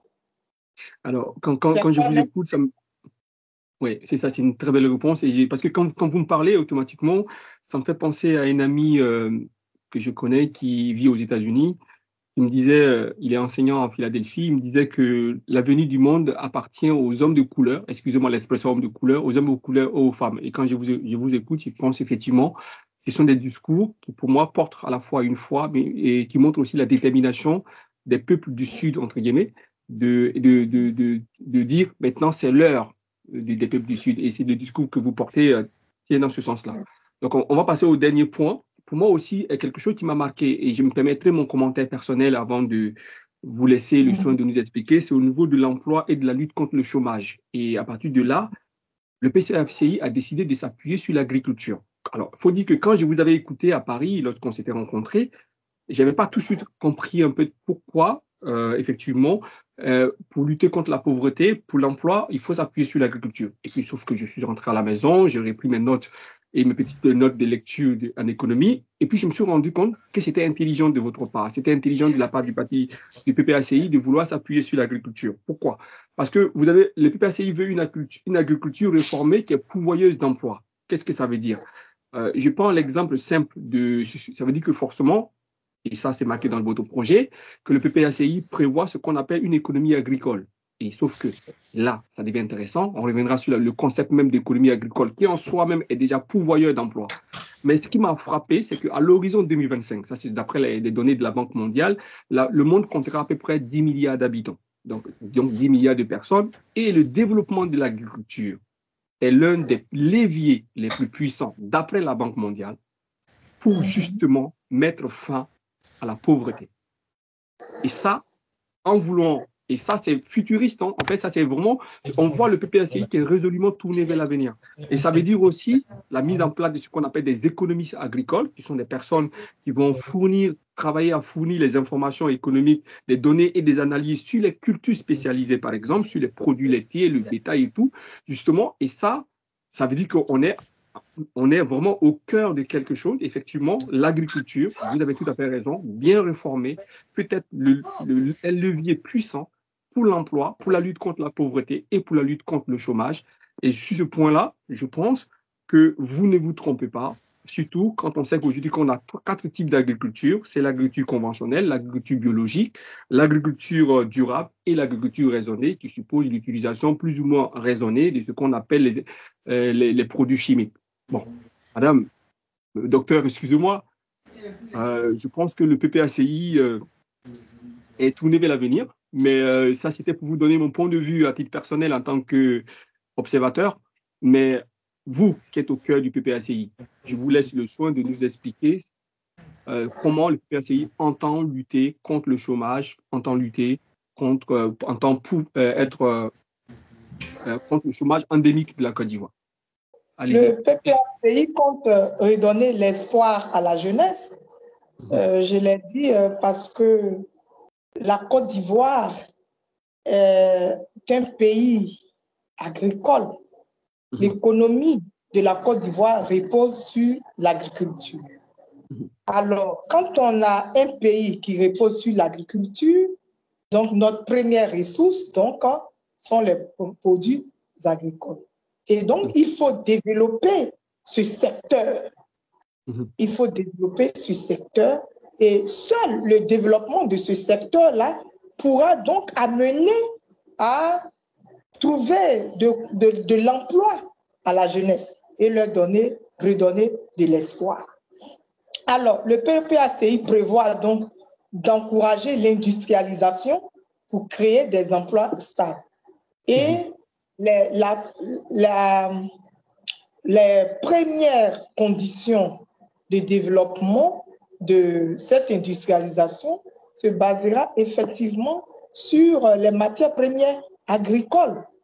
Va se baser sur les matières premières agricoles. Le café, déjà, le cacao, dont nous sommes premiers producteurs mondiaux. Voilà. Donc, le PPACI prévoit donc la transformation en produits finis ou semi-finis de ces produits-là. Et donc, en installant des industries pour transformer ces produits, nous créons donc des emplois.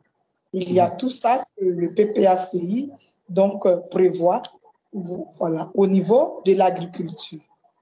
Donc, le PPACI donc prévoit, comme je l'ai dit, voilà, la création donc, des emplois dans les secteurs agricoles et artisanaux également. le PPACI aussi veut lutter contre la précarisation de l'emploi et renforcer le droit au travail. Tout ça permettra donc de lutter contre le chômage. En clair, le PPACI veut créer des opportunités d'emploi décents pour réduire la pauvreté et favoriser l'épanouissement social. Voilà. D'accord.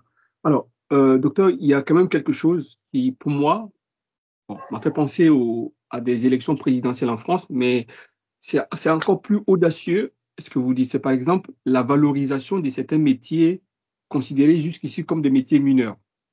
Le PPACI entend mettre ce qu'on appelle les métiers du secteur informel. Alors, d'après ce qui est écrit ici, je vois que cette valorisation, le PPACI marque, il y aura la formation professionnelle de ces métiers. Donc, il y a une professionnalisation de ces métiers du secteur informel, comme il est dit. Mais il y a un point très intéressant. C'est la garantie d'un salaire minimum vital. Ça, c'est très intéressant. Je ne vais pas vous poser la question, parce qu'on on est au stade de projet et pas encore de programme. Je ne vais pas vous poser la question comment le PPACI compte financer justement ce salaire minimum vital, ce qui, à mon humble avis, est une solution absolument géniale, parce que de toute façon, les personnes à qui vous assurez un salaire minimum vital, ils rendent ça à l'État, parce que c'est le basique de l'économie. Si vous donnez quelque chose, un salaire minimum vital à quelqu'un, c'est-à-dire que la personne va utiliser ça pour vivre, ce qui veut que la personne va aller dépenser ça, et du coup, l'État va gagner encore plus quand vous assurez, parce que cet argent que vous donnez aux gens pour assurer le minimum de décence et de dignité à un être humain, ce que vous appelez le salaire minimum vital, ça va retourner automatiquement dans les caisses de l'État, puisque ces gens-là vont aller manger avec, et derrière, il y aura la TVA, et donc, du coup, ça va encore revenir à l'État. C'est comme si l'État ne perdait rien en assurant un salaire minimum vital à ces populations-là. Et ce qui fait retourner l'économie, ce qui fait bouger l'économie, ce qui, pour moi, me paraît tout à fait génial. Mais je tenais juste à faire ce petit commentaire, mais je laisse le soin au temps du programme, quand je vous recevrai à nouveau pour parler des 10 engagements. On reviendra sur ce point-là, sur comment le PPACI entend financer justement à peu près 90% de la main-d'œuvre qui est dans le secteur informel en Côte d'Ivoire, comment financer ou trouver les sources de financement justement pour garantir ce salaire minimum vital qui est ici marqué dans le projet. Voilà, c'était le commentaire. Pour moi, je trouve ça très audacieux. Je trouve même d'ailleurs que c'est ça qu'il faut garantir aujourd'hui aux populations en général, ce salaire minimum vital qui, au fond, quand l'État donne, revient à l'État automatiquement parce que ça va être, les gens vont l'utiliser pour la nourriture. Excusez-moi de parler de façon triviale. Les gens vont l'utiliser pour la nourriture, pour les défenses en ressources humaines. Donc, automatiquement, ça revient à l'État avec le bonus de la TVA. Donc, ce qui veut dire que c'est encore plus rentable, justement, que de penser à ça. Après, on verra avec le PPACI comment le financement de ce projet-là, qui me semble audacieux et ambitieux. Ça veut dire que avec Laurent Gbagbo, la Côte d'Ivoire est en train de rompre avec la précarisation et la pauvreté extrême. Et ça, c'est pour moi audacieux. Voilà. Donc, on va passer au point suivant. C'est le point du sport et de la culture et du tourisme. Et là, on va commencer dans le secteur de l'école. Quand on était à Paris-Nord, vous avez parlé de ce qu'on appelle un concept que je ne connaissais pas et que j'avais vu déjà au Sénégal, parce que le Sénégal est un pays que je connais, j'ai ma famille au Sénégal. C'est comment dire, c'est ce qu'on appelle, j'ai oublié le nom comment on appelle au Sénégal, c'est ce qu'on appelle l'OASU. C'est comme ça que vous avez appelé ça quand on était voilà. Donc je voudrais, pour revenir pour le pilier sport et culture, je vous demanderai de nous décliner tout ça en insistant sur ce point qui m'avait interpellé quand on était à Paris, sur ce que vous appelez l'OASU. Alors, l'OASU, c'est des tournois inter-établissement, inter-école, inter-lycée, et qui contribuait fort, heureusement à l'époque, à une cohésion sociale par le sport.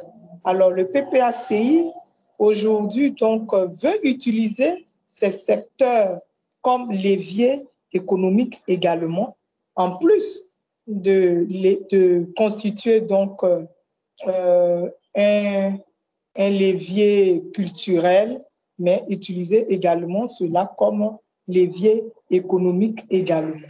Alors, donc, par le sport, par donc la culture, par le sport, par la culture, alors le PPACI entend encourager les investissements dans les infrastructures sportives et culturelles promouvoir également le tourisme à travers la mise en valeur des sites touristiques, naturels, etc., etc. Donc, le sport est toujours un moyen de rapprochement, de cohésion, mais ensuite aussi, il faudrait également utiliser la culture, le tourisme comme levier économique. Voici un peu la vision du PPACI concernant le sport, la culture et le tourisme. Et évidemment, vous avez été marqué par l'OASU. Voilà, on va revenir à l'OASU parce que déjà, on inculquait le sport dès le bas âge, dès l'école primaire, ensuite les lycées. Ce qui faisait que, et on avait une expression très souvent quand moi j'étais au lycée, quand on faisait des tournois et qu'on perdait, que l'équipe perdante se voyait consolée par l'autre, dire c'est pas grave, est le cœur sportif. Voilà.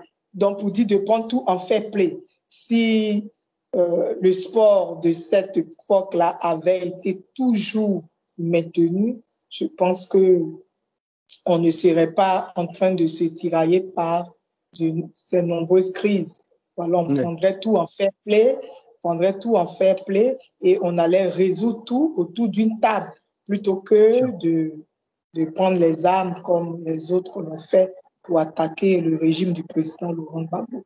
Et donc, nous pensons au PPACI que par la culture, par le sport, par le tourisme, nous allons pouvoir développer ces secteurs-là et renforcer également, ces secteurs vont constituer également un pôle aussi pour renflouer les caisses de l'État également. Exactement. Et d'ailleurs, vous avez pensé, puisque nous sommes dans sport, loisirs et tourisme, puisque nous sommes dans le tourisme en fait, est-ce que quel est votre regard aujourd'hui de la politique de l'hôtellerie? Quel est le parc hôtelier? Comment vous estimez, jugez le parc hôtelier de la Côte d'Ivoire aujourd'hui? Le parc hôtelier de la Côte d'Ivoire aujourd'hui, bon, je pense qu'aujourd'hui, tout commence à aller. Ça commence à aller parce qu'il y a eu un moment où la destination de la Côte d'Ivoire était de conseiller. Et donc, il n'y avait pas de touristes, donc tous les hôtels étaient vétustes à un moment donné. Mais aujourd'hui, comme le dit le président Laurent Gbagbo, on dit la Côte d'Ivoire est en paix aujourd'hui, mais la Côte d'Ivoire est en paix parce que ceux qui créaient, qui déstabilisaient sont au pouvoir, certainement. Donc, pour revenir au parc hôtelier, bon, peut-être que tout va mieux pour le meilleur du monde possible. C'est la fameuse phrase des Candides dans Voltaire, des Candides de Voltaire. Ok. Alors, normalement, le prochain point, c'est l'économie et infrastructure, mais j'ai prévu de recevoir une autre responsable du PPACI sur ce point-là, pour qu'on rentre dans le détail.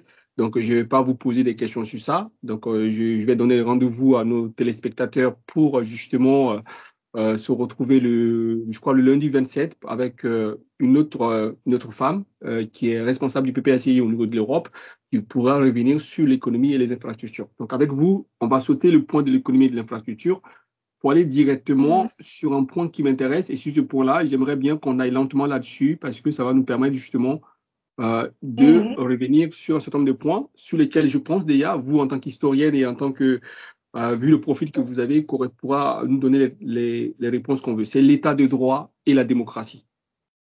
Donc, sur ça, on sait que la Côte d'Ivoire a traversé des moments de crise. Vous l'avez dit tout à l'heure à travers votre phrase, ceux qui déstabilisaient le pays la Côte d'Ivoire est relativement en paix parce que depuis 2011, parce que ceux qui voudraient stabiliser le pays ne sont plus là pour les stabiliser, ceux qui sont désormais au pouvoir. Et au regard des travaux et des discussions que j'ai eues ça et là avec des diplomates, avec des journalistes, notamment trois journalistes, une italienne, deux françaises qui ont travaillé sur la Côte d'Ivoire, effectivement. On sait que Laurent Gbagbo a été victime d'un grand complot monté depuis 2010 qui l'a empêché effectivement de diriger la Côte d'Ivoire. Donc aujourd'hui, le temps est venu. En termes d'état de droit, vous avez le PPACI a prévu, je vois ça ici, il a fait déjà un diagnostic de la justice ivoirienne et le PPACI dit la justice ivoirienne souffre de 3 maux auxquels il convient de trouver des remèdes. Alors, d'abord, le premier mal dont souffre la justice ivoirienne, c'est l'inaccessibilité pour beaucoup de citoyens ivoiriens à la justice. Ensuite, il a dit la justice ivoirienne n'assume pas correctement son indépendance et le régime pénitentiaire aujourd'hui n'est pas adapté. Alors, quel commentaire vous pouvez faire de ce que vous-même vous avez comme diagnostic et derrière, vous avez les solutions que vous proposez et je pourrais vous en citer, comme ça vous donnerez à chaque point des commentaires. Je propose que je vous cite les points et vous en donnez des commentaires, comme ça on va aller progressivement parce que ce point-là est important, parce que c'est la modernisation en termes institutionnels et constitutionnels ici qui est en jeu aujourd'hui. Et on sait que M. Gbagbo est un grand démocrate, pour ça j'en suis convaincu entièrement. Donc, qu'est-ce que vous pensez quand vous dites que beaucoup de citoyens ivoiriens n'ont pas accès à la justice? Effectivement, beaucoup d'Ivoiriens n'ont pas accès à la justice parce que déjà, pour commencer une procédure judiciaire, il te faut pouvoir payer pouvoir payer les honoraires d'un avocat. Si tu n'as pas les moyens de te payer les honoraires d'un avocat, vous comprenez bien que c'est déjà un handicap pour celui qui veut rester en justice. Tu subis une injustice. Tu veux aller devant la justice pour pouvoir régler ce problème, mais tu n'as pas les moyens de te payer les honoraires d'un avocat. C'est pas comme dans les pays occidentaux où on te commet déjà un avocat d'office en Côte d'Ivoire. On ne peut pas avoir un avocat d'office quand on est dans une situation judiciaire. Dans une situation judiciaire, on ne peut pas. Si on ne peut pas se payer les honoraires d'un avocat, on n'a pas d'avocat. Et quand on n'a pas d'avocat, vous comprenez très bien que c'est déjà perdu d'avance. Donc, les Ivoiriens n'ont pas d'accessibilité à la justice également. Et puis, il y a aussi le phénomène de je ne sais pas comment intituler ça justement, des protégés. Voilà. Si je peux appeler ça ici. Il y a des gens qui se disent intouchables. Voilà, je peux faire tout ce que je veux. Je ne vais jamais être inquiété par la justice. Il y a ceux-là. Il y a ce type de personnes qui se disent, il y a les intouchables qui existent aussi dans le pays. Donc, quand tu as affaire à un intouchable, ton procès est perdu d'avance. Alors, donc, tout ça l'a mis ensemble, je dirais que l'accessibilité à la justice en Côte d'Ivoire c'est pas aisé. Voilà. Oui, je comprends très bien. Alors, le régime pénitentiaire, c'est-à-dire les prisons ivoiriennes, j'ai récemment lu le témoignage d'un ancien ministre de Gbagbo, Lida Kwasi Moïse, lorsqu'il a été détenu, quand il vous décrit les conditions dans lesquelles il était dans une prison où il était obligé de voir les excréments des anciens prisonniers à côté. Il a respiré des odeurs parce que les prisonniers qui étaient là avant lui avaient laissé, les excréments, les pipis qui n'ont pas été nettoyés. Et c'est dans ces conditions-là qu'il a été détenu, ce qui a participé de dégrader en partie sa santé. Comment vous jugez, vous aujourd'hui, et c'est pour ça que je voulais qu'on aille lentement sur ce point-là, l'état pénitentiaire de la Côte d'Ivoire aujourd'hui et quelles solutions, justement, on reviendra sur les solutions beaucoup plus tard, mais comment vous jugez ça aujourd'hui? Nous avons, comme vous l'avez dit tout à l'heure, on a récemment eu le témoignage du ministre d'État, le ministre Lida Kwasi, ancien détenu, qui décrit donc les conditions de détention en Côte d'Ivoire. cela dénote donc que les prisons ivoiriennes ne sont pas en état, ne sont pas en bon état et qu'il faut revoir. En tout cas, en Côte d'Ivoire, les prisons, je ne connais personne qui soit sorti de la prison et qui ait dit que, bon, c'est vrai, j'étais en prison, mais le cadre, les conditions de détention sont bonnes. Non, je ne vois pas. Par contre, je prends toujours l'exemple, je fais une comparaison avec les pays occidentaux. Je vois, il y a des gens, même pendant l'hiver, qui préfèrent commettre des délits pour qu'on puisse les emprisonner. Parce qu'en prison, ils seront à l'aise, ils seront au chaud, ils bénéficieront de la nourriture. Il y a des sans-abri qui veulent commettre des délits pour se retrouver en prison. Mais combien d'Ivoiriens voudront aujourd'hui commettre des délits pour se retrouver en prison parce qu'en prison, ils auront à manger, ils auront des couchettes, tout ça. Il n'y en a pas. Cela démontre que les conditions des prisons de Côte d'Ivoire ne sont pas les meilleures. Voilà. Ne sont pas les meilleures du tout. Et vous avez eu le témoignage du ministre Lida. Il y a beaucoup d'autres encore qui sortent de prison et qui font ce genre de témoignages sur les conditions des détenus. Oui. Alors, il y a un autre point qui est très important. Parmi les solutions justement préconisées par le PPACI, et je le dis ici par exemple, c'est la création d'un tribunal de première instance dans chaque région. Donc, ça participe en gros de la politique de décentralisation. Donc c'est marqué chaque chef de région aura un tribunal de première instance. Oui, c'est important parce que chaque département de Côte d'Ivoire n'a pas de tribunal de première instance. Voilà. Il n'y a pas, je dirais même chaque département, chaque département. Il n'y a pas de tribunal de première instance dans tous les départements de Côte d'Ivoire. C'est donc à juste titre que le PPACI du président Laurent Gbagbo prévoit donc d'installer donc des tribunaux dans chaque département. Ça va décongestionner un peu les villes, certaines villes où il y a des tribunaux et les juges qui sont dans ces tribunaux sont tellement débordés que les affaires ne sont que renvoyées. Donc, doter chaque département de tribunaux de première instance, c'est bien vu et c'est à juste titre. Ok, donc nous sommes toujours dans ce point-là. Alors, moi, je voudrais soulever une question qui est, puisque nous sommes dans l'état de droit, donc le respect des droits de l'homme, des droits humains, et surtout pour ce qui s'est passé en Côte d'Ivoire. Vous savez qu'il y a eu plusieurs tentatives de coup d'État en Côte d'Ivoire. Si je dois depuis 1990, mais si on prend déjà à partir de 2000, il y a eu plus de tentatives dans toute l'histoire de Côte d'Ivoire. À partir de 2000, il y a plus de tentatives de coup d'État que dans toute l'histoire de Côte d'Ivoire successives. Donc, si je commence par ce qu'on appelle la tentative de coup d'État de 2000, dit du cheval blanc, je passe à la tentative de coup d'État de 2001, la tentative de coup d'État du 19 septembre 2002, la rébellion qui en est suivie, il y a eu le bombardement des Bouaké, il y a eu comment on appelle la guerre, les crises post-électorales, autant de choses.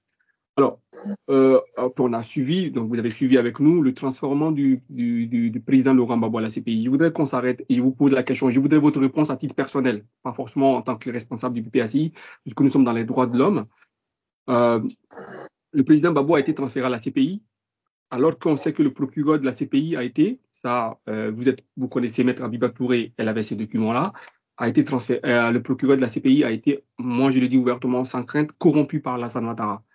Et la Cour pénale internationale a commencé à enquêter en Côte d'Ivoire avait commencé à s'immiscer dans les affaires ivoiriennes alors qu'elle n'avait pas encore l'autorisation d'enquêter sur la Côte d'Ivoire. Ça aussi, c'est des choses que nous savons.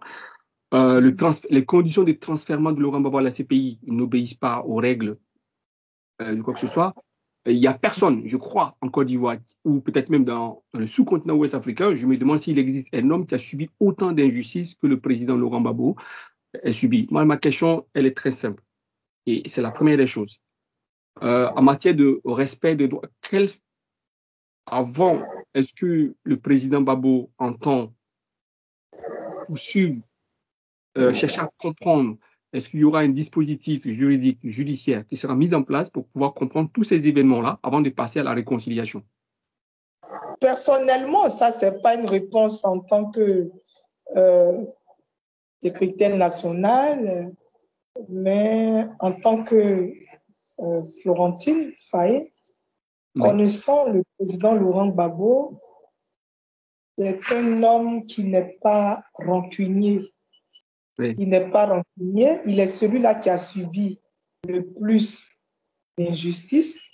Bien sûr. Mais s'il revient au pouvoir, je ne pense même pas qu'il veuille se venger ou qu'il veuille savoir qui a fait quoi, qui a fait ceci, cela.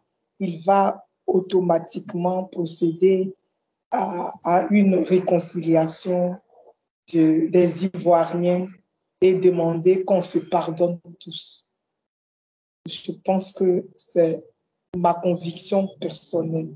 Et je m'appuie un peu sur 2001, quand il est arrivé au pouvoir en 2001, quand il est arrivé au pouvoir en 2000, M. Alassane Ouattara était en exil. Oui. Il était en exil parce qu'il y avait un mandat d'arrêt international qui courait contre lui. Le président Bédié aussi était également en exil. Alors, le président Laurent Gbagbo a organisé le forum de la réconciliation nationale pour que chacun puisse venir s'exprimer. Et là, nous avons vu feu le président Robert Guéhi participer à ce forum, s'exprimer également. Le président Bédié, pareil, le président Ouattara également. Alors, pour un homme qui a fait ça, je ne pense pas que cet humaniste puisse vouloir se venger une fois qu'il revient au pouvoir, ou bien demander à rendre justice pour tout le mal qu'il a subi, tout ce qu'il a subi. Je ne pense pas. Et ça, c'est ma conviction personnelle. Ça n'engage que moi, mais ma conviction est que le président Laurent Gbagbo ne procédera pas à une vengeance, à une vendetta. Non, il va plutôt appeler les uns et les autres au pardon, à se pardonner et aller de l'avant. Parce que il y a un adage de chez moi qui dit que à force de frotter le corps, on en ressort toutes les impuretés. Et donc, je pense que, à mon humble avis, le président Laurent Gbagbo, il va plutôt parler de pardon. Exactement. Alors, une dernière question avant de clore l'émission. Ma dernière question, c'est, vous savez qu'il y a eu beaucoup de tueries à l'ouest de la Côte d'Ivoire. Et d'après les recherches que nous avons faites, il y a eu même la participation même de forces spéciales étrangères comme nigérianes, sénégalaises à l'ouest de la Côte d'Ivoire. C'est documenté, appuyé, chiffré, documenté par des journalistes d'investigation, beaucoup de gens sur le terrain. Il y a eu beaucoup de tueries. Et forcément, les populations de l'Ouest voudront savoir qui sont ceux qui les ont endeuillés, qui ont tué autant de peuples en Côte d'Ivoire. comprendre, situer les responsabilités, ce qui relève, bien évidemment, de la justice en question. Donc, et on sait aussi, par exemple, que ce qui est arrivé en Côte d'Ivoire, c'est dû au fait qu'il y a des forces extérieures comme la France. Nicolas Sarkozy a agi, le procureur de la CPI était corrompu. Et ces gens-là, est-ce que ces gens-là, il faut quand même qu'ils soient un jour, enfin, je suppose qu'il faudrait un jour que la justice, ce n'est pas la vengeance, mais au moins chacun puisse au moins à un moment donné tirer les responsabilités dans ce qui est arrivé en Côte d'Ivoire pour que plus jamais ce qui est arrivé en Côte d'Ivoire n'arrive nulle part ailleurs dans un autre pays. Donc ma question, et qui sera la dernière, ne pensez-vous pas que la Côte d'Ivoire, ces populations de l'Ouest en l'occurrence, des populations civiles ivoiriennes ont besoin avant de passer au pardon, avant de passer à la réconciliation, de savoir qui sont, de regarder le bourreau en face et leur dire voilà et de pouvoir leur dire en vrai, voilà le mal que vous nous avez fait en fait. Alors, ce serait vraiment l'idéal, hein? Ce sera vraiment l'idéal. Mais comme vous le savez, la CPI, ce serait l'idéal. Mais comme vous le savez, la CPI est une juridiction impérialiste. Et les auteurs, les acteurs de la crise ivoirienne, il y a les acteurs directs et les acteurs indirects. Mais quand les acteurs indirects sont ceux-là même qui sont dans la justice internationale, vous comprenez très bien qu'ils ne vont pas se juger eux-mêmes. Bien sûr. La CPI, les acteurs indirects de la crise ivoirienne sont ceux-là qui ont la CPI, ils ne vont pas se juger eux-mêmes. Comprenez? Sinon, ça sera l'idéal. Donc, on arrive donc à la fin de notre émission. Donc, on va donner le mot de fin reviendra à notre invité, au docteur Florentine Faye, qui va nous donner sa conclusion. Et on se donne rendez-vous avec elle pour parler des 10 engagements du président Gbagbo pour les 5 ans qu'il a demandé aux Ivoiriens. Alors, docteur, c'est à vous que revient le mot de la fin. À l'issue de cet entretien, qu'est-ce que vous pourrez dire aux Ivoiriens ou aux Ivoiriennes? Quel appel vous lancez aux Ivoiriens ou aux Ivoiriennes par rapport au projet que porte le PPACI? D'abord, je tiens à vous exprimer ma gratitude pour l'opportunité que New Paul TV m'a donné de parler du projet des 10 piliers du président Laurent Gbagbo. Alors, ce que je peux dire, c'est un projet ambitieux. Nous avons vu le président Gbagbo à l'œuvre avant la crise. Nous avons vu le président Laurent Gbagbo libéraliser la filière café-cacao, qui est une filière importante car le succès de ce pays repose sur l'agriculture. Le président Laurent Gbagbo a donc libéralisé cette filière. Le président Laurent Gbagbo avait pris l'engagement de ne jamais emprisonner un journaliste. Il n'en a jamais emprisonné. Le président Laurent Gbagbo avait donc mis en place l'AMU, l'assurance maladie universelle. Le président Laurent Gbagbo avait même également donné la gratuité de l'école, nous l'avons vu, avait même supprimé les uniformes obligatoires pour l'école. Et donc, ce monsieur-là est un humaniste, un socialiste, et ce monsieur à la tête de l'État de Côte d'Ivoire, c'est pour le bien-être de la population ivoirienne. Nous l'avons essayé. S'il n'eût été cette crise et cette guerre qui lui a été imposée, aujourd'hui, la Côte d'Ivoire serait à un autre stade. Alors, redonner le pouvoir à celui qui va le redonner au peuple est très important. Donc, pour terminer mes propos, je demande donc aux personnes qui sont encore indécises de voir ce projet ambitieux que le président Laurent Gbagbo a pour la Côte d'Ivoire, de voir qui est le président Laurent Gbagbo, de voir le profond amour que le président Laurent Gbagbo a pour son peuple, parce que le président Laurent Gbagbo était en mission à l'extérieur en 2002, lorsque la crise a éclaté. D'autres responsables politiques, d'autres hommes politiques seraient restés en exil. Il a dit, je rentre, même s'il y a le feu chez moi, je rentre chez moi pour brûler avec mon peuple. C'est ça, le président Laurent Gbagbo. Et je pense que c'est un homme à connaître, à pratiquer et à suivre. Moi, je ne regrette pas de l'avoir suivi et de continuer à le suivre. J'exhorte également des personnes, des Ivoiriens à le faire. Aujourd'hui, le président Laurent Gbagbo veut briguer un autre mandat. Vous m'avez posé la question au départ de savoir la différence entre un militaire et un militant. Le président Laurent Gbagbo, lorsque lui-même est revenu de La Haye, il a dit qu'il est notre soldat mobilisé.